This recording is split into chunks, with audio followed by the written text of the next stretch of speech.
میں نے اپنے چھوٹے بیٹے کو حافظ قرآن بنانے کا ارادہ کیا ہوا ہے، مگر ٹیلی ویژن پر سوالات کے ایک پروگرام میں ایک عالم دین نے بتایا کہ قرآن کو حفظ کرنا ایک نفل عبادت ہے جبکہ اس کو سمجھنا زیادہ افضل ہے۔ یہ سن کر میرا جذبہ ذرا سٹ پڑا ہے۔ آپ کا اس بارے میں کیا خیال ہے کہ یہ آپ کا ٹھیک ہے؟ کیا حفظ قرآن کی اتنی اہمیت نہیں ہے؟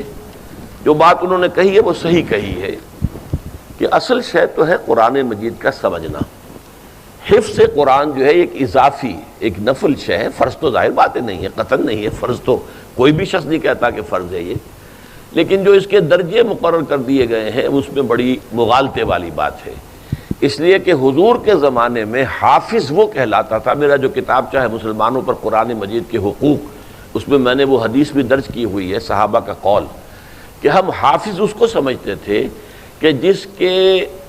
ایک تو حفظ قرآن اس کے ذہن میں محافظے میں موجود ہوتا تھا، قرآن کا علم اس کے دماغ میں محفوظ ہوتا تھا،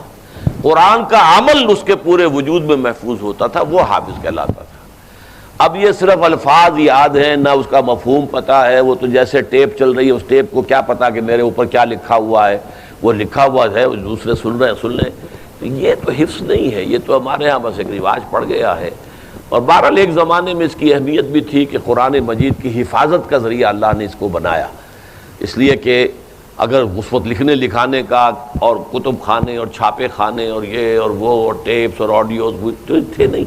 تو اس لیے اس کی جو اہمیت پہلے تھی اب وہ رہی بھی نہیں ہے۔ البتہ یہ ہے کہ اگر آدمی یاد کرے اور جتنا زیادہ یاد کرے گا اتنا ہی اس کے پاس ایک دولت ہے، خزانہ ہے۔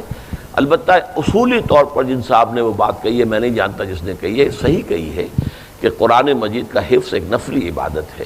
اس کا سمجھنا یہ ہمارے لیے فرض ہے، اصل شے فرض سمجھنا ہے۔